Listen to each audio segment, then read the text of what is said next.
जय श्री कृष्णा। राधे राधे। आज अपने सुनेंगे 32वीं पूर्णिमा व्रत कथा। हमारे हिंदू धर्म में 32 पूर्णिमा का बहुत ही अधिक महत्व माना गया है। इस व्रत को करने से संतान की दीर्घायु, सौभाग्य और जीवन के कष्टों का नाश होता है। यह व्रत भगवान शिव की कृपा पाने के लिए किया जाता है और इसे करने से व्यक्ति को अचल सौभाग्य प्राप्त होता है। जो भी इस व्रत को पूरे सच्चे मन से करता है उसके जीवन के सभी दुखों का नाश होता है, संतान की लंबी आयु होती है और सुहागिन स्त्रियों का सौभाग्य और संतान सुख बना रहता है। तो अब अपने सुनते हैं 32 पूर्णिमा व्रत कथा। आप सभी इस कथा को प्रेम भाव से पूरा सुनना और ज़्यादा से ज़्यादा शिव भक्तों में शेयर करना। भगवान का आशीर्वाद आप पर सदैव बना रहे। बोलिए लक्ष्मीपति नारायण की जय हो। बोलिए शिव गौरी गणेश कार्तिकेय की जय हो। द्वापर युग में की बात है कि एक दिन यशोदा जी ने श्री कृष्ण भगवान से कहा कि हे कृष्ण, तुम तो सारे संसार के उत्पन्न करता, पोषक तथा उसके संहार करता हो, तो ऐसा कोई व्रत तप या पूजा पाठ बताइए जिससे मृत्यु लोक में स्त्रियों को विधवा होने का भय ना रहे और उनकी मनोकामना भी पूर्ण हो, संतान सुख बना रहे। तब यशोदा मैया की बात सुनकर भगवान श्री कृष्ण कहने लगे कि हे माँ, आपने बहुत ही सुंदर प्रश्न किया है। मैं तुमको एक ऐसे व्रत के बारे में बताता हूँ जिसको करने से सुहागिन महिला को कभी भी विधवा होने का भय नहीं रहता। जो भी मनुष्य इस व्रत को करता है उसकी सारी मनोकामनाएं पूर्ण होती है, संतान सुख बना रहता है। शुभ सौभाग्य की प्राप्ति के लिए 32 पूर्णवासियों का व्रत करना चाहिए। इस व्रत को करने से स्त्रियों का सौभाग्य बना रहता है। यह व्रत अचल सौभाग्य देने वाला एवं भगवान शिव के प्रति मनुष्य मात्र की भक्ति को बढ़ाने वाला है। तो यशोदा जी की कहने लगी कि यह तो तुमने बहुत अच्छी बात बताई है, लेकिन हे कृष्ण, पहले मुझे यह बताओ कि सबसे पहले इस व्रत को क्या मृत्यु लोक में किसी ने किया था? मुझे इसके बारे में विस्तार से बताओ। तो यशोदा मैया की बात सुनकर भगवान श्री कृष्ण कहने लगे कि हे माँ, इस भूमंडल पर एक अत्यंत प्रसिद्ध राजा चंद्रहास से पालित अनेक प्रकार के रत्नों से परिपूर्ण एक नगरी थी। उसका नाम था कातिका। उस कातिका नगरी में एक ब्राह्मण रहता था। उस ब्राह्मण का नाम था धनेश्वर। धनेश्वर की पत्नी अत्यंत रूपवती थी। रूपवती होने के साथ साथ वह पतिव्रता नारी भी थी। पूजा पाठ में उसकी खूब रुचि थी। दोनों पति पत्नी उस नगरी में बड़े प्रेम से रहते थे। उनके घर में धन धान की कोई कमी नहीं थी। उनको तो बस एक ही दुख था, उनके कोई संतान नहीं थी। इस दुख से वह दोनों बहुत ही दुखी रहते थे। एक बार उस नगरी में एक बहुत बड़ा योगी तपस्वी आया। उसने नगर के बाहर नदी के तट पर अपना डेरा लगा रखा था। वह नगर में आता और सब घरों से भिक्षा लेकर जाता, लेकिन वह रूपवती के घर से कभी भी भिक्षा लेकर नहीं जाता था। इसी तरह कई दिन तक चलता रहा। एक दिन की बात है, उस योगी ने रूपवती के घर को छोड़कर दूसरे घरों से भिक्षा ली और गंगा किनारे जाकर भिक्षा को प्रेम पूर्वक खा रहा था। और उसी के पास के रास्ते से धनेश्वर ब्राह्मण जा रहा था। तो उसने योगी को भोजन करते हुए देखा तो वह उनके पास गया और कहने लगा कि महाराज, क्या आप स्वयं भोजन बनाते हैं? तो ब्राह्मण की बात सुनकर योगी ने कहा कि नहीं पुत्र, मैं तो नगर से भिक्षा लेकर आता हूँ और वहीं प्रेम पूर्वक खा रहा हूँ। तो धनेश्वर ने कहा कि आपको यहाँ रहते हुए कई दिन बीत गए हैं, तो आपने मेरे घर से कभी भिक्षा क्यों नहीं ली? आपने मेरे घर की भिक्षा का अनादर क्यों किए हैं? हे महात्मान, आप तो सब घरों से भिक्षा लेते हो, परंतु मेरे घर से कभी भी भिक्षा नहीं लेते। मुझे इस बात का पता तो कई दिनों से है, लेकिन मैंने सोचा कि जब देखूंगा तभी पूछूंगा। तो वह धनेश्वर ब्राह्मण दुखी होकर हाथ जोड़कर योगी बाबा से पूछने लगा। तो धनेश्वर की बात सुनकर योगी ने कहा कि हे धनेश्वर, तू निसंतान के घर की भीख पतितों को अन्न के तुल्य होती है, और जो पतितों का अन्न खाता है वह भी पतित हो जाता है। क्या तुम्हें पता नहीं है कि तुम्हारी संतान नहीं है? तो मैं तुम्हारे घर से भिक्षा कैसे ले सकता हूँ। मैं तो पतित हो जाने का भय से तुम्हारे घर की भिक्षा नहीं लेता हूँ।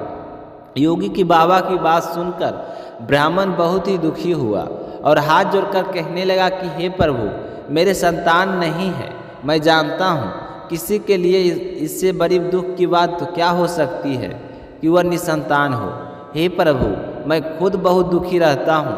यह कहकर धनेश्वर हाथ जोड़कर बहुत ही दुखी होकर रोता हुआ योगी बाबा के पैरों में गिर पड़ा और बड़े ही दीन वचनों से कहने लगा कि हे महाराज, आप जानते हैं कि मैं निसंतान हूँ, तो आप यह भी जानते होंगे कि मैं निसंतान क्यों हूँ और किस कर्म को करने से मुझे संतान की प्राप्ति होगी।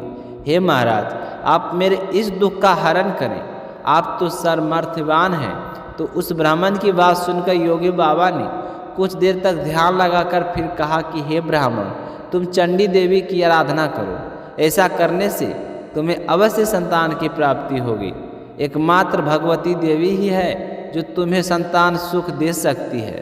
तो यह सुनकर धनेश्वर ब्राह्मण बहुत ही खुश हुआ और योगी बाबा को प्रणाम करके अपने घर आ गया। घर आकर उसने अपनी पत्नी से सारा वृत्तांत बताया और कहा कि मैं तप करने के लिए वन में जाना चाहता हूँ।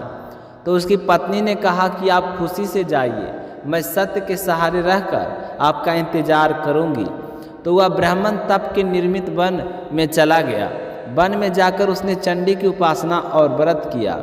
तो ब्राह्मण की आराधना से चंडी बहुत ही खुश हुई और 16वें दिन ब्राह्मण के सपने में आई और कहने लगे कि हे धनेश्वर, मैं तुम्हारी पूजा पाठ उपवास से बहुत ही प्रसन्न हूँ। मेरा आशीर्वाद है कि तेरे पुत्र होगा, परंतु उसकी आयु केवल 16 वर्ष की ही होगी। 16 वर्ष की आयु में वह मृत्यु को प्राप्त हो जाएगा। तो ब्राह्मण कहने लगा कि हे माँ, आपने तो मुझे हंसाकर रुला दिया। ना तो मैं खुश हो सकता हूँ और ना ही मैं रो सकता हूँ। ऐसा कैसा आशीर्वाद दिया? माँ, आप मुझे बताइए कि मैं क्या करूँ जिससे मेरे पुत्र की आयु दीर्घायु हो। तो इस तरह से वह दीन होकर विनती करने लगा। तो माँ चंडी को उस पर दया आ गई और वह कहने लगी कि हे ब्राह्मण, अगर तुम दोनों पति पत्नी 32 पूर्णमासियों का व्रत विधि पूर्वक करोगे तो तुम्हारा पुत्र लंबी आयु वाला हो जाएगा। तो चंडी की बात सुनकर ब्राह्मण ने कहा कि हे माँ, मैं व्रत की कोई विधि नहीं जानता हूँ। आप मुझे बताइए कि व्रत किस तरह से करना है।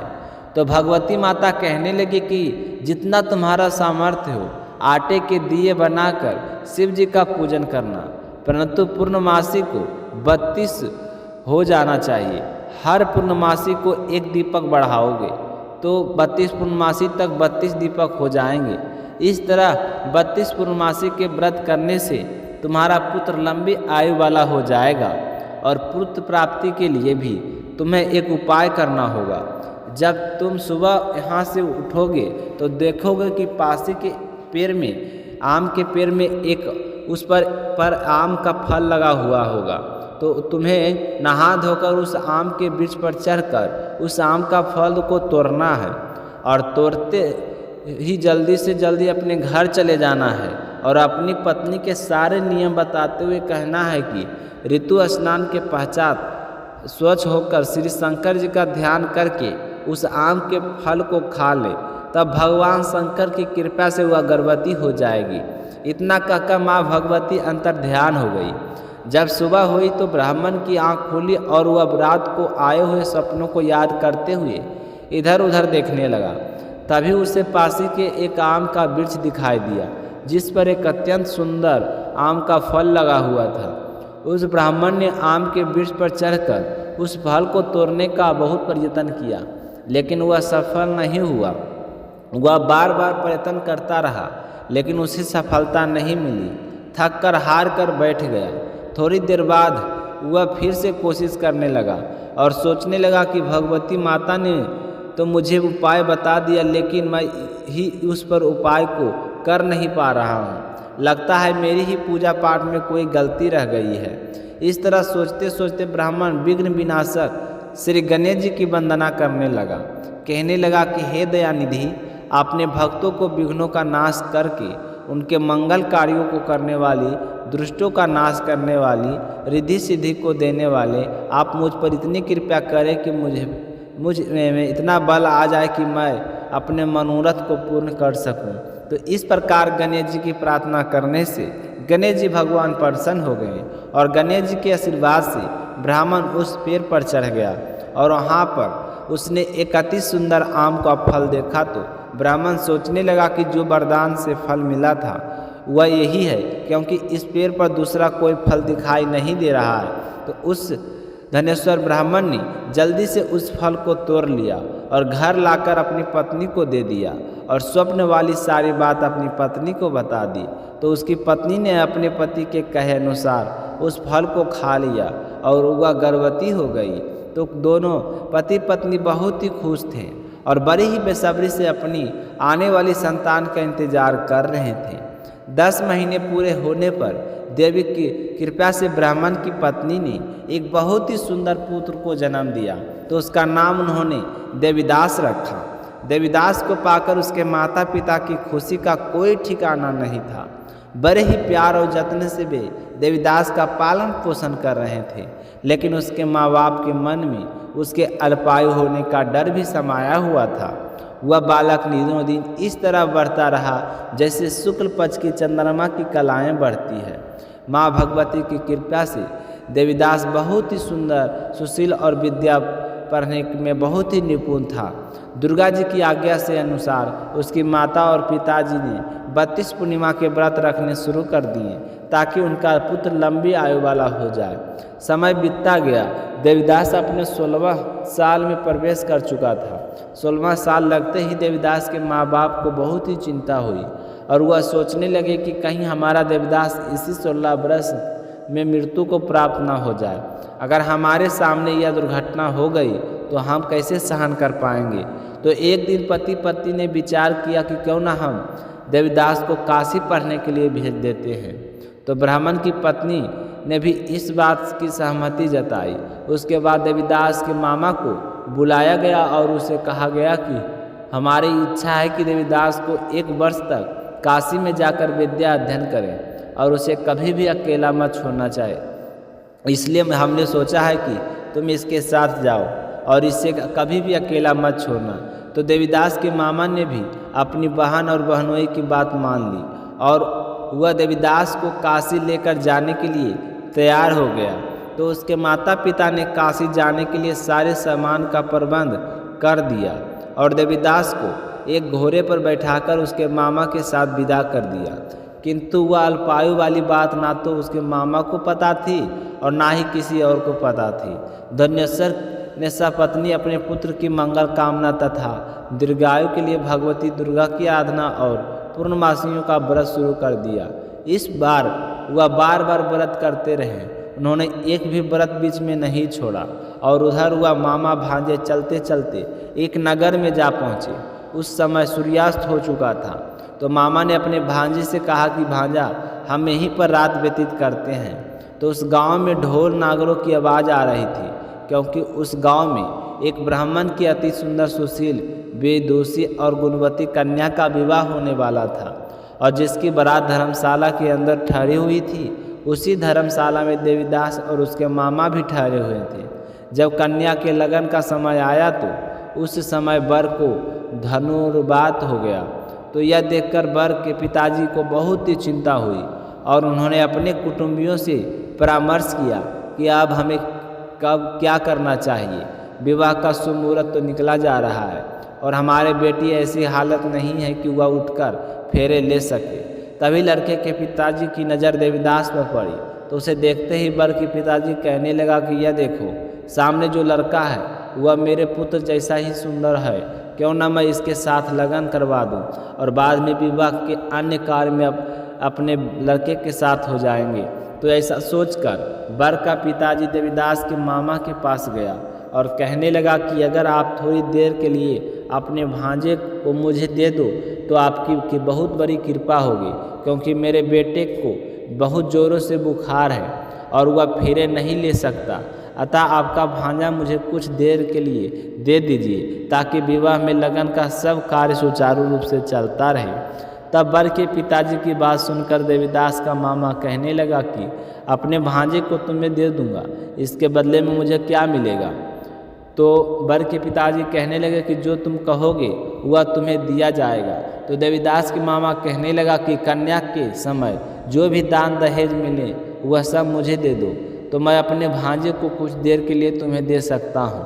तो वर का पिताजी कहने लगा कि ठीक है, मुझे यहाँ से जो कुछ मिलेगा मैं तुम्हें दूंगा। यह कहकर देवीदास को अपने साथ ले गए और अपने पुत्र को वस्त्र पहनाकर दूल्हा बना दिया और फिर विवाह के सारे कार्य देवीदास के साथ संपन्न हो गई। फेरों के बाद जब दोनों पति पत्नी को भोजन परोसा गया तो देवीदास तो भोजन नहीं कर सका। वह सोचने लगा कि ना जाने यह किसकी पत्नी बनेगी, इसके फेरे तो मेरे साथ हुए हैं और इसे ना जाने किसके साथ रहना होगा। यह सोचते हुए उसकी आंखों से आंसू गिरने लगे। तो उसके वधू ने पूछा कि क्या बात है, आप इतने उदास और दुखी क्यों हैं। तो देवीदास ने जो उसके मामा और वर के पिता के बीच में जो बातचीत हुई थी वही सारे वधू को बतला दी। तब वह कन्या कहने लगी कि यह तो विधाता के विपरीत है और यह कैसे हो सकता है। जब मैंने आपके साथ देव ब्राह्मण और अग्नि की साक्षी मानकर फेरे लिए हैं और आपको अपना पति बनाया है, तो मेरे पति तो आप ही रहेंगे और आपकी पत्नी रहूँगी, किसी अन्य के साथ कभी नहीं जाऊँगी। तो देवीदास कहने लगा कि ऐसा मत करिए, मेरी आयु बहुत थोड़ी ही है, मेरी तो इसी साल में मृत्यु होने वाली है। अगर आप किसी भी तरह मेरे साथ चली भी गई तो मेरे जाने के बाद तुम्हारी क्या हालत होगी। इन सब बातों पर अच्छी तरह से विचार कर लो। तो वह कन्या बड़ी ही दीर्घ विचारों वाली थी। वह कहने लगी कि जो आपकी गति होगी वह मेरी होगी, मैं तुम्हारे साथ फेरे लेकर किसी अन्य के साथ नहीं जाऊंगी।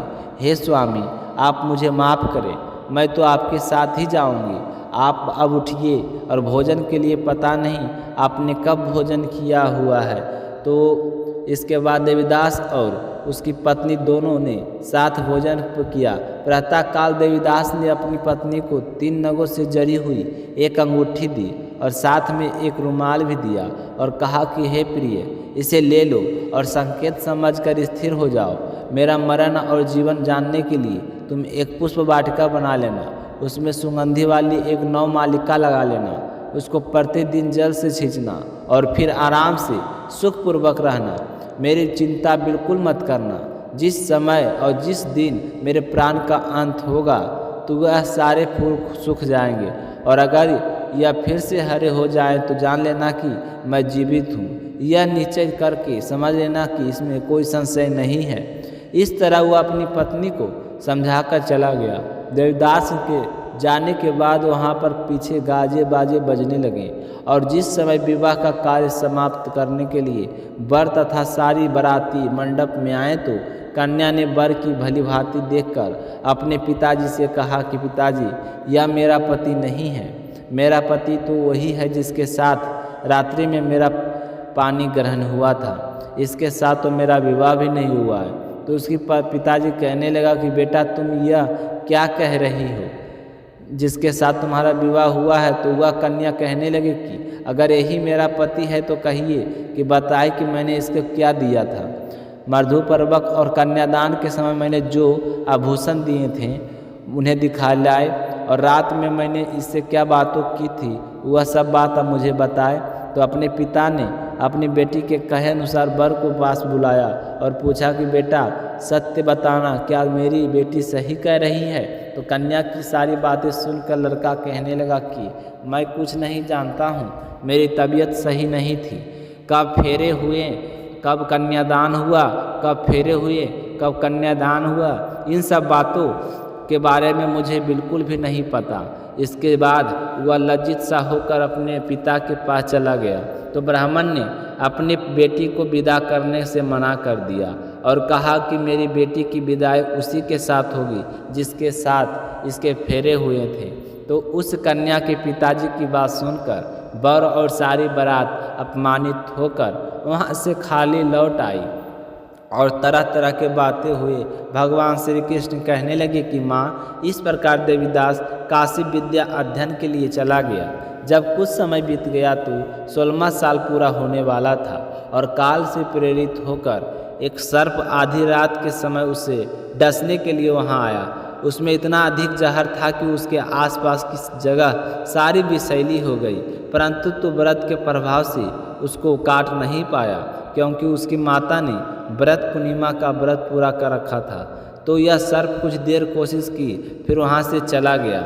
इसके बाद स्वयं काल वहाँ पर आया और देवीदास के शरीर से प्राणों को निकालने की कोशिश करने लगा, जिससे देवीदास मूर्छित होकर पृथ्वी पर गिर गया। तो भगवान की कृपा से उसी समय माता पार्वती जी के साथ श्री शंकर जी भी वहाँ पर आ गए और देवीदास को मूर्छित अवस्था में देखकर माता पार्वती ने भगवान शंकर से कहा कि महाराज, इस बालक की माता ने तो पहले ही 32 पूर्णिमा का व्रत कर रखा है, जिसके प्रभाव से आपको इसे प्राण देने होंगे। अगर आपने ऐसा नहीं किया तो इस कलयुग में हमें कौन मानेगा। तो पार्वती माता के कहने पर भक्त वत्सल भगवान शिव जी ने देवीदास को प्राण दान दे दिए। इस व्रत के प्रभाव से काल को भी पीछे हटना पड़ा और देवीदास स्वस्थ होकर बैठ गया। उधर उसकी पत्नी उसके काल की प्रतीक्षा करती थी। जब उसने देखा कि उसकी पुष्प वाटिका में पत्थर पुष्प कुछ भी नहीं हो रहा है, उसको अत्यंत आश्चर्य हुआ। फिर अचानक से वाटिका पुनः हरी भरी हो गई। वह जान गई कि उसके पति जीवित है। तो यह देखकर वह बहुत ही प्रसन्न होकर अपने पिताजी से कहने लगी कि हे पिताजी, मेरे पति जीवित है, आपको उनको ढूंढिए। 16 वर्ष उनका व्यतीत हो गया है। तो 16 वर्ष पूरे होने पर देवीदास भी अपने मामा के साथ काशी से चल पड़ा। इधर उसके ससुर उसे ढूंढने के लिए घर से जाने वाले थे, तभी अचानक से वहाँ पर दोनों मामा भांजे आ पहुँचे। तो उनको आया देखकर उसका ससुर बहुत ही खुश हुआ और कहने लगा कि मैं तुम्हें ढूंढने के लिए निकला था और तुम मुझे यहीं पर मिल गए हो। तो देवीदास ने अपने ससुर के चरण स्पर्श किया और फिर मामा भांजे को लेकर कन्या के पिताजी के घर आ गए और आकर आवाज़ लगाने लगे कि बेटा देखो कौन आया है। तो उस समय नगर के सारे लोग भी वहाँ पर इकट्ठा हो गए थे और सारे कहने लगे कि हाँ, इसी बालक के साथ इस कन्या का विवाह हुआ था। अब देखकर तो हम भी पहचान गए कि आपकी कन्या सच बोल रही थी। और उधर ब्राह्मण की बेटी बड़ी खुश होकर बाहर आई और देवीदास को देखते ही कहने लगे कि हाँ पिताजी, इन्हीं के साथ मेरे फेरे हुए थे और यही मेरे पति हैं और यही मुझे पुष्प वाटिका लगाने को कह गए थे। तो यह सुनकर कन्या के पिताजी की बहुत ही खुश हुए और सारे गांव वाले कहने लगे कि यह तो बहुत भला हुआ जो आप वापस आ गया, नहीं तो बेचारा ब्राह्मण को इसे कहाँ ढूंढता फिरता। इस तरह कहकर कन्या को आशीर्वाद देते हुए सारे नगरवासियों ने आनंद से उत्सव मनाया। कुछ दिन तक देवीदास और उसके मामा वहीं पर रुके हुए थे और कुछ दिन बाद ब्राह्मण ने अपनी बेटी को खूब धूमधाम से विदा कर दिया। बहुत सारा धन देकर, उपहार आदि देकर देवीदास अपने मामा और पत्नी के साथ अपने घर के लिए चल दिया। जब वह